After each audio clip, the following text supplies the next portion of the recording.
Vou iniciar un capítulo muito interessante sobre a disciplina de armazenamento de energia elétrica e o tema a ser tratado nesta ocasião é armazenamento de energia em bobinas superconductoras, conhecidas da sigla do inglês SMS. Hoje, especificamente, vamos ver a superconductividade, ya que este sistema de armazenamento está baseado nesses materiais. É um tema bastante interessante, né, que engloba aplicações de modernas tecnologias e, embora seja um sistema ainda muito caro, mas é uma possibilidade, né, de armazenamento. Já está sendo utilizado em algumas áreas de armazenamento em redes de distribuição de energia por algumas concessionárias de outros países. Então, esse tema vamos desenvolver da seguinte forma.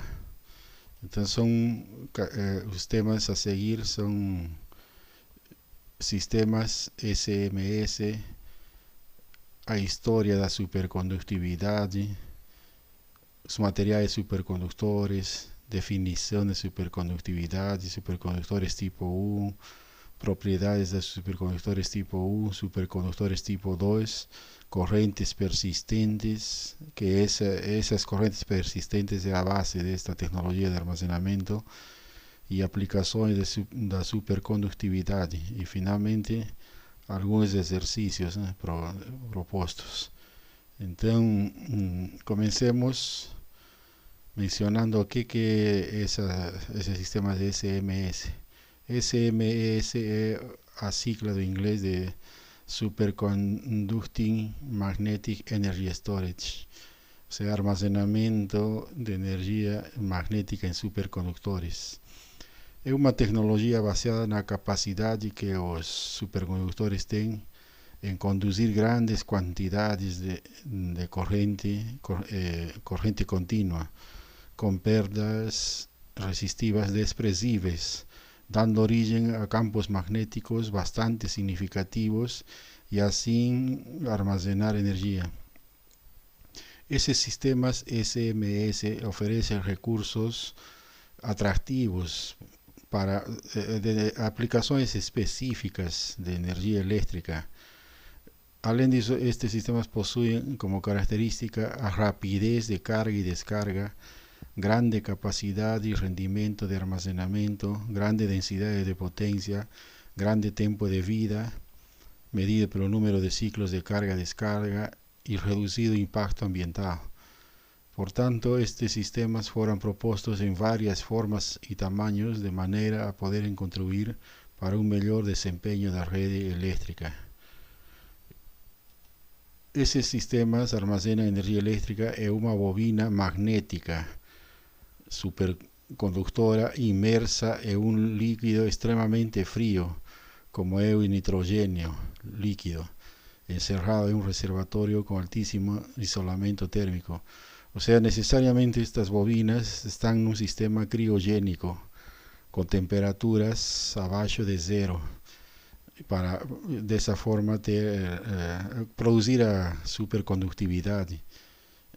Portanto, isso aí encarece muito, né, o sistema, mas uma vez construído, ele pode ser ligado na rede de energia elétrica com diversas fontes de energia, né, de solar, eólica, como já vimos em muitas partes da disciplina, e aí ele armazena energia e também entrega rapidamente.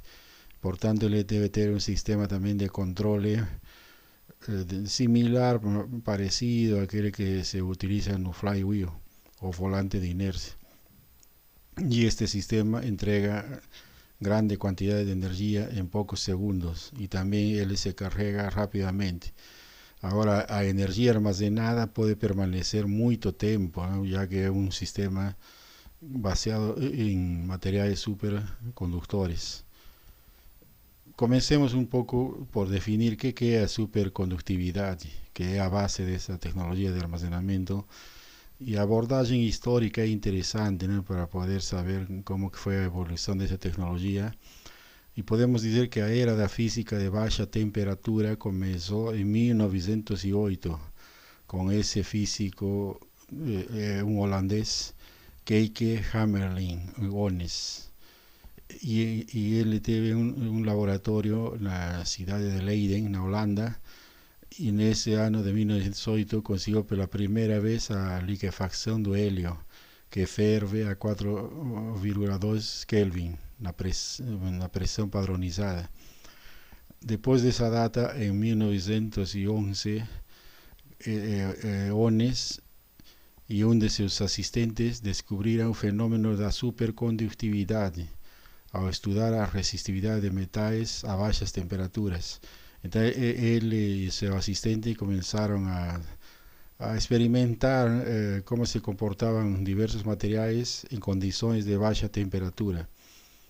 Y los materiales a ser estudiados fueron a platina, y descubrieron que la resistividad de cuando extrapolada para 0 Kelvin dependía del grado de pureza, ¿no?, del metal. Ellos entonces decidieron estudiar el mercurio, pasaron la platina por el mercurio, porque a muestras muy puras podrían ser fácilmente preparadas por destilación. Y cuando comenzaron a introducir ese mercurio en el sistema de baja temperatura, que ya era, ¿no?, un sistema criogénico, descubrieron que la resistencia de la muestra de mercurio cayó nítidamente cuando estaba a 4,15 Kelvin, para un valor inmensamente pequeño, casi cero. O sea, eso fue una enorme sorpresa, ¿no?, de que cómo que caía a resistencia de ese mercurio tan rápidamente. Llamó atención. Y aquí vemos ese comportamiento, ¿no?, que del mercurio. Estamos aquí oleando en ese eixo a resistencia en ohmios, y aquí a temperatura, no eixo horizontal. Y cuando en ese gráfico A, esos datos son originales publicados por Ones. Y en el gráfico B vemos el comportamiento de la platina. Podemos observar que la resistencia del mercurio sigue el camino de un metal normal acima de temperatura crítica. Ahí surgió ese concepto de temperatura crítica, que es donde muda la resistencia. Esa temperatura crítica, cuando estaba por una orden de 4,15 Kelvin, cayó la resistencia a cero.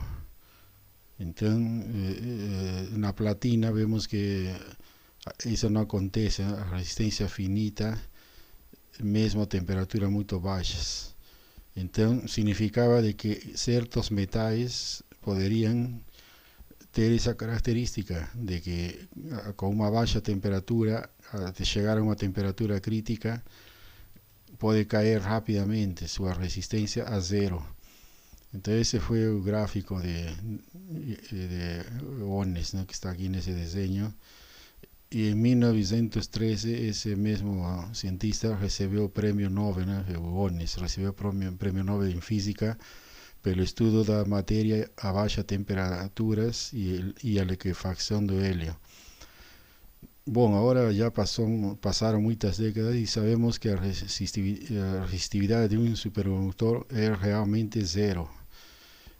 Después de la descubierta de Ones, fueron encontrados muchos otros metales elementares que exhiben resistencia a cero cuando su temperatura es reducida abajo de una cierta temperatura denominada temperatura crítica. O sea, otras personas, otros cientistas comenzaron a experimentar y descubrieron nuevos materiales. Debido a su completa falta de resistencia, las propiedades magnéticas de superconductores son muy complexas y difíciles de entender. O sea, para explicar teóricamente lo que estaba aconteciendo, se debe que desenvolver una explicación física bastante compleja. Y en 1933 Hans Meissner y Robert Ochsenfeld estudaram o comportamento magnético de supercondutores y descubrieron que cuando ciertas amostras son resfriadas abajo de sus temperaturas críticas, la presencia de un campo magnético, el flujo magnético es expelido del interior del superconductor. Além disso, esses materiais perdem seu comportamento superconductor acima de um certo campo magnético crítico. Então, estes cientistas descobriram a influência do denominado campo magnético crítico, que depende da temperatura. Então, isso aí é um material perfeitamente diamagnético. Então, essa descoberta foi também fundamental, né? Então, quando existia a presença de um campo magnético, o fluxo magnético é expelido do interior do superconductor, como se estivesse de dentro do material que nesse primeiro gráfico, com temperatura maior que temperatura crítica, está tudo acontecendo como deveria ser previsível num material. Mas quando acontecia uma temperatura por baixo da crítica e esse campo magnético era como si estuviese siendo repelido, ¿no? Saliendo para afuera. En 1935, Fritz y Heinz London desenvolveram uma teoria fenomenológica da superconductividade, mas a natureza real e origem do estado superconductor foram primeiramente explicados em 1957 por John Bardeen, Leon Cooper e Robert Schiffer. Esses los sobrenomes, las primeras letras, dieron un nombre a esa teoría BCS, que significa B de Bardeen, C de Cooper y S de Schiffer. Y la formación de pares de eléctrons, llamados pares de Cooper, siendo que esta interacción atractiva electrón-electrón es mediada por los denominados fónons. Entonces, esses pares de eléctrons son los portadores de carga nestes materiais. E aí surgiu também o conceito dos fónons, né? Então, isso acontece em condições de baixa temperatura. Também em 1957, os físicos, os mesmos físicos, né, Bardeen, Cooper e Schiffer, que era da Universidade de Illinois, construíram um modelo matemático que descrevia satisfatoriamente o fenômeno da supercondutividade, mas tiveram que passar 15 anos para que estes três físicos conseguissem comprovar a sua teoria, tendo sido distinguidos então como Prêmio Nobel de Física em 1972. Até a década de 1980, os materiais descobertos eram caracterizados pela baixa temperatura a qual se tornam supercondutores. Por tal motivo foram denominados supercondutores de baixa temperatura. Ou seja, todos estes materiais nessa época estavam nessa faixa LTS, condutores de baixa temperatura. Em 1962, o Brian Josephson previu matemáticamente, né, com sua explicação, previu uma corrente denominada corrente de tunelamento entre dois supercondutores separados por uma barreira isolante fina, menor a 2 micrômetros, onde a corrente é carregada por esse par de elétrons. Tunelamento significa, né, uma abertura que, entre aspas, que aparece quando estão esses dois materiais con esa barrera isolante fina menor a 2 milímetros. Poco depois, as previsões de Josephson foram verificadas e hoje existe todo um campo de dispositivos com base no denominado efeito Josephson. Então, esse efeito Josephson é a corrente elétrica flui entre dois materiais supercondutores, mesmo quando eles estão separados por um material não supercondutor ou isolante. Ou seja, se colocamos um isolante menor a 2 milímetros entre dois materiais supercondutores, vamos verificar que a corrente elétrica flui. Elétrons tunelados, entre aspas, atravessam essa região não superconductora. Ou seja, que os elétrons conseguem atravessar de alguma forma esse espaço coberto por un material isolante muy fino. Entonces ese denominado efecto Josephson. Numa serie de descobertas a partir da década de 80, surgiram novos materiais que se tornavam supercondutores a temperaturas muito mais elevadas. Estávamos falando de temperaturas muito baixas, muito caros sistemas criogénicos para obter essas temperaturas, e a ideia era conseguir temperaturas mais elevadas, né, que se aproximem a 0 graus. Em 1980, que se aproximem a 0 graus Celsius, né, em outra escala. Em 1986, no laboratório de investigação da IBM, em Rusilicon, na Suíça, os investigadores Alex Müller e George Bernard descobriram composto cerâmico cuya temperatura de transição superconductora ya estaba na ordem de 30 Kelvin, o sea, menos 243 graus Celsius. Y nunca antes tinha sido observada essa supercondutividade. Tratava-se do composto tipo perovskita, formado pelos elementos químicos lantânio, bário, cobre e oxigênio. Essa perovskita é utilizada atualmente, né, em diversas aplicações de materiais para engenharia. Dessa forma, eles inauguraram a era dos supercondutores de alta temperatura, denominada HTS, e por este trabalho também obtiveram o Prêmio Nobel de Física em 1987. O sea, conseguiram a supercondutividade com temperaturas muito já, o caminho a 0 graus Celsius estava longe, mas já conseguiram bastante. A descoberta da supercondutividade de um óxido de lantânio, bário e cobre a uma temperatura de cerca de 30 Kelvin foi um grande avanço, porque a maior valor conhecido de temperatura crítica nessa época era cerca de 23 Kelvin, em um composto de nióbio e germânio. Então essa descoberta revolucionou, né, marcou o início de uma nova era de supercondutividade de alta temperatura, e a atenção mundial aumentou, né, na comunidade científica, e também as possibilidades de surgimento de negócios, de empresas. Então essa supercondutividade de alta temperatura foi um enorme avanço para esta área, né, de conhecimento.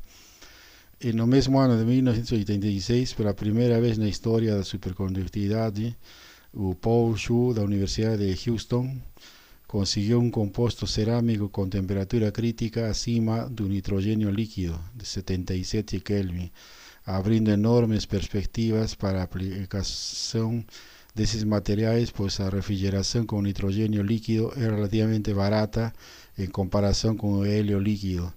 Então, até essa época, o que predominava era a utilização do nitrogênio, do hélio líquido, né? E quando se conseguiu nitrogênio líquido, também houve mudanças em quanto ao custo, né? É muito mais barato. A partir disso, então, surgiram novos materiais, sendo os mais recentes materiais cerâmicos que apresentam uma temperatura de transição acima dos 100 Kelvin. Então, a grande vantagem destes novos materiais é o custo relativamente baixo de refrigeração, porém são materiais muito mais quebradiços e difíceis de maquinar em comparação com os metais e ligas metálicas. Aqui vemos uns gráficos, uns desenhos e as fotografias de Müller e do Bernard, outros físicos que fizeram experimentos, né, relacionados com a supercondutividade e o uso de materiais, e o avanço da teoria, né, para explicar o funcionamento de tudo isso. Até a descoberta dos supercondutores de alta temperatura, o uso de supercondutores precisava então de um banho de hélio liquefeito, raro e caro, ou hidrogênio líquido, muito explosivo. Por outro lado, supercondutores com temperatura crítica de 77 Kelvin requerem apenas nitrogênio líquido que ferve a 77 Kelvin e é comparativamente barato, abundante e relativamente inerte. Se supercondutores com temperatura crítica acima da temperatura ambiente fossem encontrados, a tecnologia de supercondutores será drasticamente alterada. Esse é o grande desafio, né, de conseguir a supercondutividade com temperaturas do ambiente. Isso ainda tem caminho para ser percorrido, mas estamos vendo que o avanço não está indo para essa via. Então já vemos que desde o primeiro desses materiais, lantânio, bário, cobre e oxigênio, estava na ordem de menos 233 graus Celsius. Depois já houve o recorde, essa outra liga muito mais complexa, que atinge menos 135 graus Celsius. Então ainda falta percorrer muito. En 2015 foi comunicada a descoberta de supercondutividade com uma temperatura crítica na faixa de 190 a 200 Kelvin, observada em hidreto de enxofre, sob alta pressão de 90 gigapascal. Esse científico russo Drozdov. Este desenvolvimento é o avanço mais significativo desde a descoberta da supercondutividade de alta temperatura em 86. Agora existe toda a razão para antecipar valores ainda mais altos de temperatura crítica para outros hidretos, o que significa que alcançar a supercondutividade a temperatura ambiente agora parece bastante realista. Então, esses materiais supercondutores são aqueles que apresentam simultaneamente duas propriedades: baixíssima, quase nula resistência à passagem da corrente elétrica e o denominado diamagnetismo perfeito, ou seja, aquela aparente repulsão, né, do campo. Então destacam aí materiais bons condutores, não são os denominados bons condutores, não são supercondutores. Então o nióbio, por exemplo, o ferro, eles têm comportamento muito diferente. Mas então existem na tabela periódica alguns materiais que estão aqui em verde e em amarelo, esses em amarelo está cobre, prata, ouro. Geralmente esses não são bons supercondutores, mas os que estão em verde destacam, né, para possibilidades de ligas e de obter diversos materiais. Então a supercondutividade é um fenômeno observado em vários metais, materiais cerâmicos e outros compostos. Quando estes materiais são esfriados a temperatura extremamente baixa, não apresentam resistência elétrica. A temperatura a qual a resistência elétrica é virtualmente nula é chamada de temperatura crítica, TC, e varia de material para material. As diferentes aplicações dos supercondutores estão limitadas basicamente pelo valor da temperatura crítica, pelo valor do campo crítico HS e pela densidade da corrente crítica JC, definidos como os valores de campo e corrente que destroem o estado superconductor quando esfriado abaixo de TC. Este seria um pequeno resumo do que é a definição de supercondutividade. Então, um superconductor é caracterizado exclusivamente por três parâmetros: temperatura crítica nesse extremo aí, no vértice superior, temperatura crítica TC, campo magnético crítico HC no vértice direito e densidade de corrente crítica JC no vértice inferior. Esses são os três parâmetros que definem as características de um supercondutor. Através destes três parâmetros define-se a região de supercondutividade, que está aqui em azul, seria a região de supercondutividade, apresentando o estado de superconductor quando dentro dela, o estado normal quando fora, né? Repetindo, apresentando o estado de superconductor quando dentro dela, o estado normal quando fora. Então, quando estamos dentro desta região, estamos verificando supercondutividade, e fora não. Superfície tridimensional definida pelas variáveis de temperatura, campo magnético e densidade de corrente. Esses círculos vermelhos no gráfico mostram os valores críticos, HC, JC e TC, que definem a região dentro da qual o material permanece superconductor.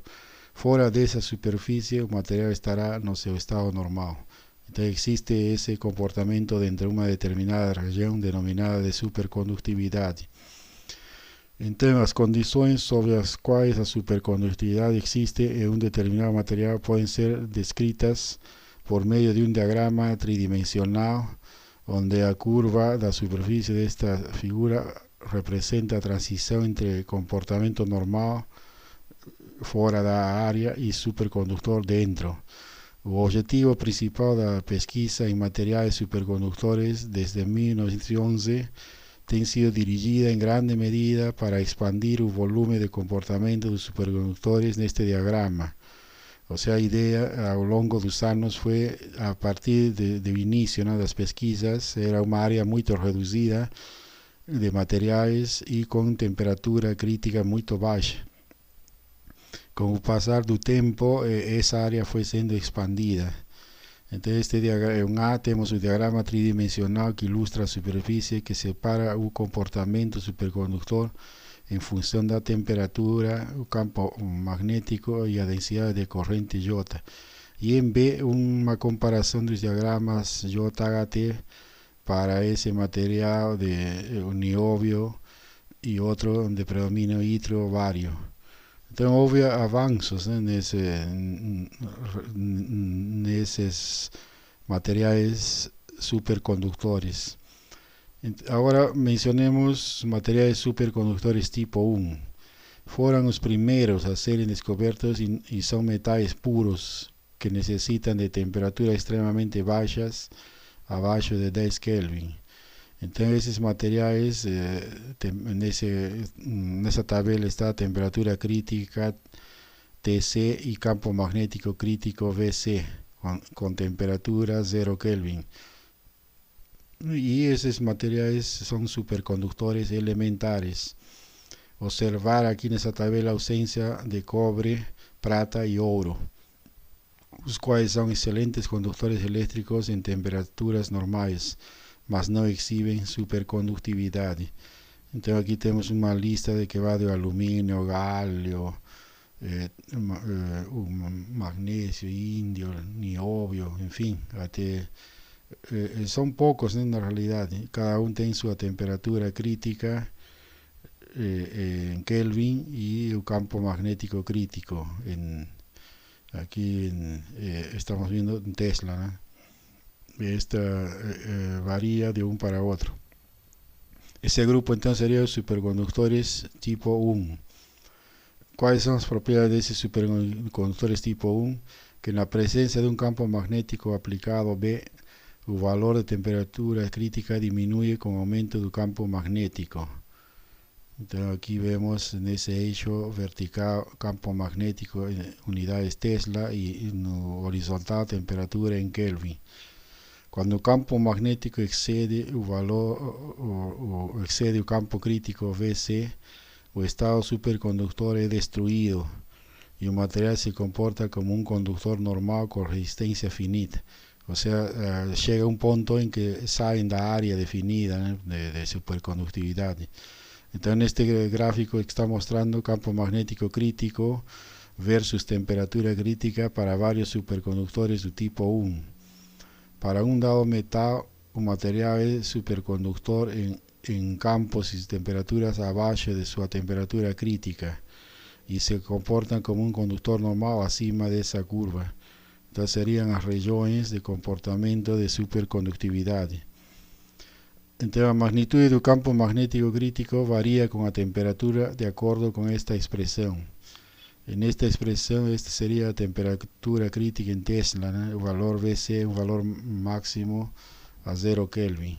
O valor VC0 é encontrado determinando VC em alguma temperatura finita e extrapolando de volta para 0 Kelvin a temperatura que não pode ser alcançada no laboratório. O valor do campo crítico limita a corrente máxima que pode ser sustentado em um supercondutor tipo 1. Além disso, observemos que V0 é o campo magnético máximo necessário para destruir a supercondutividade em um determinado material.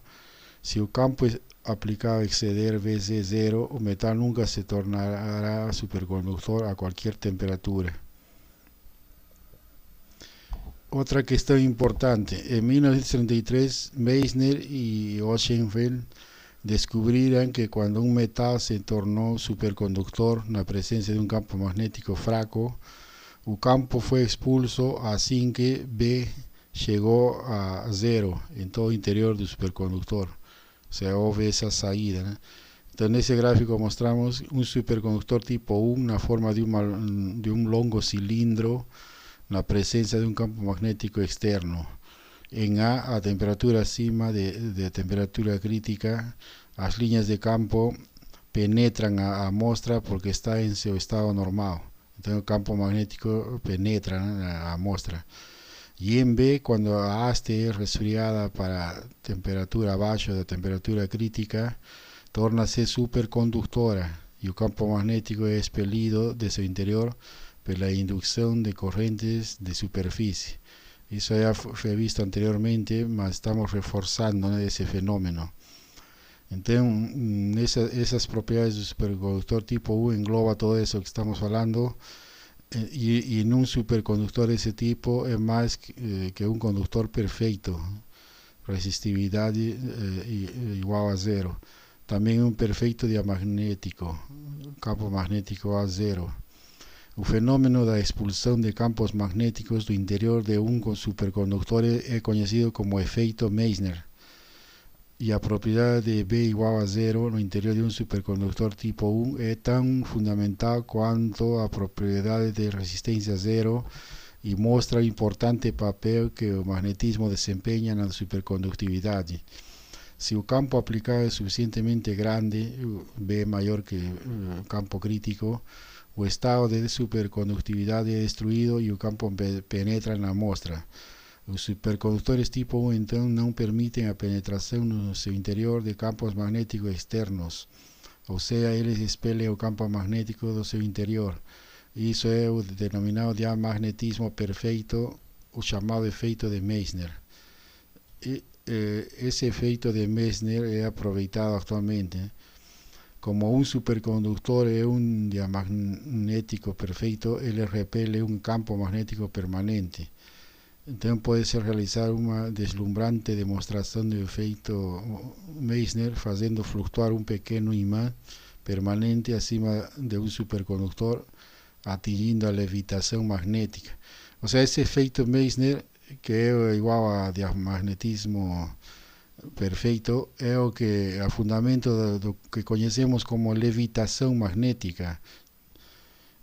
Bom, vamos a propor un ejercicio para aplicar la ecuación que tenía mostrado anteriormente. El ejercicio dice, ¿no?, un fio de chumbo tiene un rayo de 3 milímetros y está a una temperatura de 4,20 Kelvin.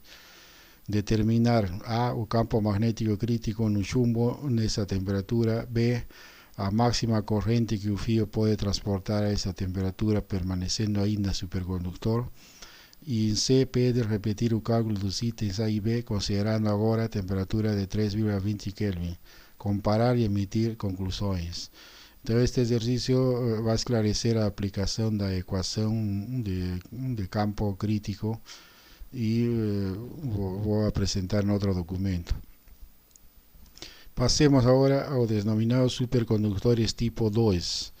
Entonces, los materiales del tipo 2 son esencialmente construidos con ligas metálicas y con materiales cerámicos, y todos son a alta temperatura, ¿no?, HTS, y presentan una temperatura crítica más elevada relativamente a los anteriores. Estos materiales tipo 2 poseen también un estado intermedio, estado mixto o vórtice, entre el estado normal y el de superconductor. Y durante el estado mixto, estos materiales permiten algún tipo de penetración por parte de campos magnéticos externos, presentando así dos campos críticos.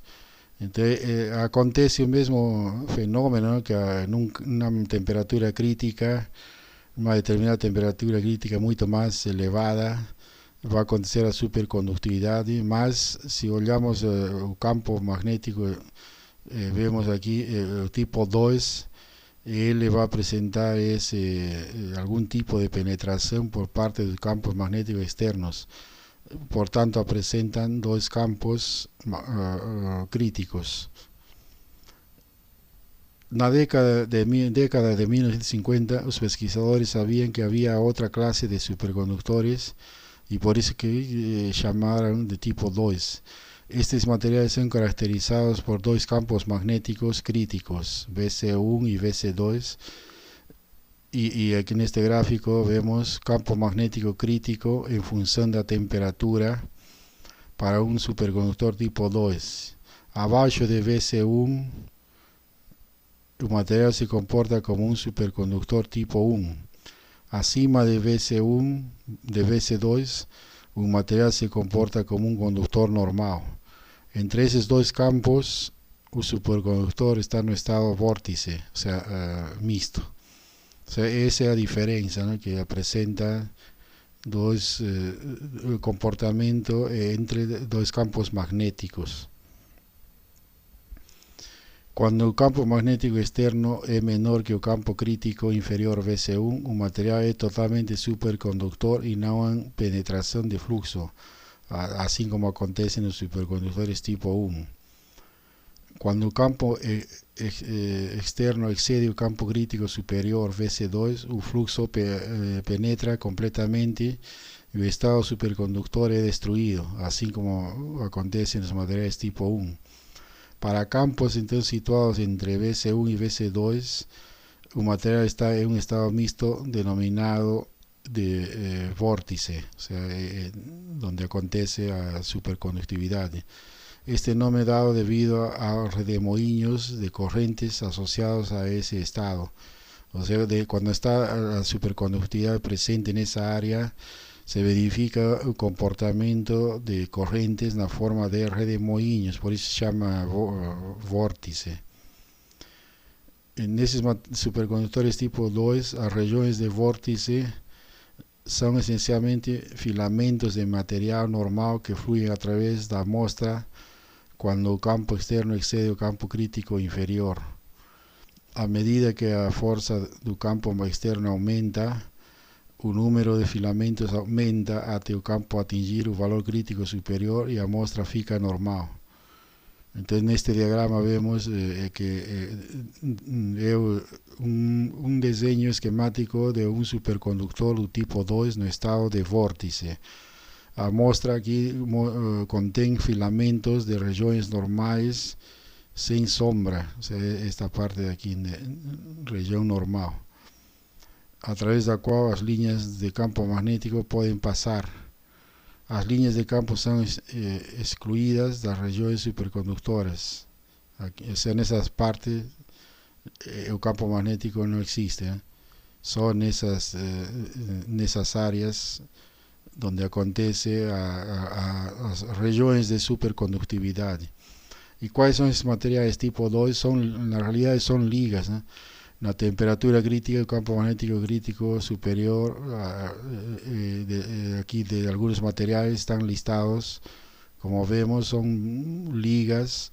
Entonces superconductores tipo 2 son compuestos formados a partir de elementos de la serie de transición y actinídeos. La tabla periódica de los elementos destaca, como vemos en todos, un niobio con junto con aluminio, germanio, titanio, en fin, y todos tienen la característica de trabajar con temperatura crítica más elevada, ¿no?, de 18,7 Kelvin, algunos 14, y aquí temperatura crítica de 32,4 Tesla en el primer caso. Entonces son materiales específicos, ¿no?, materiales que no son metales puros. Vamos a hacer un ejercicio sobre eso. Un solenoide debe ser construido con un filo feito de liga de niobio aluminio que tenga un campo crítico superior de 32 Tesla en la temperatura a 0 Kelvin y una temperatura crítica de 18 Kelvin. Un filo tiene un rayo de 1 milímetro, siendo que el solenoide debe ser enrolado en un cilindro de 8 centímetros de diámetro y 90 centímetros de comprimento. havendo 150 voltas de fio por centímetro de comprimento. Pergunta: quanta corrente necessária para produzir um campo de 5 Tesla no centro do solenoide? Qual a corrente máxima que o solenoide pode suportar se a temperatura deve ser mantida a 15 Kelvin, devendo permanecer supercondutor? Considerar que B perto do enrolamento do solenoide é aproximadamente igual a B no seu eixo. Este exercício então vai aplicar diversos conceitos que foram mencionados. Agora estamos chegando na parte já de interesse para armazenamento de energia elétrica, né? Todo o que falei foi conceito de supercondutividade, conhecer um pouco sobre essa área. Agora vamos entrar no armazenamento de energia. E aqui esse conceito de correntes persistentes é o ponto-chave. Como a resistência em corrente contínua de um supercondutor é zero abaixo da temperatura crítica, uma vez que uma corrente é configurada no material, ela persiste sem nenhuma aplicação de voltagem, de acordo com a lei de Ohm e do fato de que R é igual a zero. Este trecho é importante de levar em conta. Vou repetir que quando estamos num ambiente de superconductor, é zero essa resistência abaixo da temperatura crítica. Isso ficou claro, né? Quando atinge a temperatura crítica, a resistência do material é zero. E uma vez que uma corrente é configurada no material, ou seja, essa corrente elétrica aparece, ela vai persistir sem nenhuma aplicação de voltagem. Então fica aí como se estivesse guardada, né, no material, nessa bobina, nesse material supercondutor, e não precisamos na aplicação de nenhuma voltagem. Estas correntes persistentes, às vezes chamadas de supercorrentes, foram observadas e podem durar vários anos, sem perdas mensuráveis. Houve um experimento conduzido por Collins, na Grã-Bretanha, e nesse experimento uma corrente foi mantida em um anel supercondutor por 2 anos e meio, parando apenas porque uma greve de caminhões atrasou a entrega de hélio líquido, que era necessário para manter o anel abaixo de sua temperatura crítica. Se não tivesse acontecido esse problema, a corrente persistia. Significa que em um material supercondutor, uma vez que temos a formação de uma corrente elétrica, ela vai permanecer. Por outro lado, resultados experimentais usando uma técnica conhecida como ressonância magnética nuclear indicam que tais correntes irão persistir mais de 10 a 15 anos, ou seja, 100.000 anos. A resistividade de um supercondutor baseada nessas medições indicou 10 a menos 26 ohmios por metro. Isso reafirma o fato de que um supercondutor tem a resistência zero. Então essas correntes persistentes podemos observar neste gráfico, né? Em A, quando um anel supercondutor com temperatura maior que temperatura crítica é colocado em um campo magnético externo e a temperatura então reduzida para temperatura menor que da crítica, o fluxo passa pelo furo do anel, mesmo que não penetre o interior do material que o forma. Isso é em A. Agora, na situação B, depois que o campo externo é removido, o fluxo através do furo permanece preso e uma corrente induzida aparece no material que forma o anel, é denominado loop. Desta forma, então, fica essa corrente elétrica como se estivesse aí nesse anel por muito tempo, né? Vários anos inclusive, porque a resistência é zero. Então aí ficou uma corrente persistente, ou seja, ficou aí presa. Então, em resumo, para entender melhor a origem das correntes persistentes, considere um anel feito de um material supercondutor. Suponha que o anel seja colocado em seu estado normal, temperatura maior que a temperatura crítica, é um campo magnético externo e então a temperatura é diminuída abaixo da crítica para que o anel se torne supercondutor. Tal como acontece como um cilindro o fluxo é excluído do interior do fio por causa das correntes de superfície induzidas. No entanto, note que as linhas de fluxo ainda passam através do buraco do anel. Quando o campo externo está desativado, o fluxo através deste furo fica preso porque o fluxo magnético através do anel não pode mudar. O anel supercondutor então impede que o fluxo seja zero por causa do advento de uma grande corrente espontânea induzida pelo colapso do campo magnético externo. Então, se a resistência em corrente contínua do fio supercondutor é verdadeiramente zero, essa corrente deve persistir para sempre.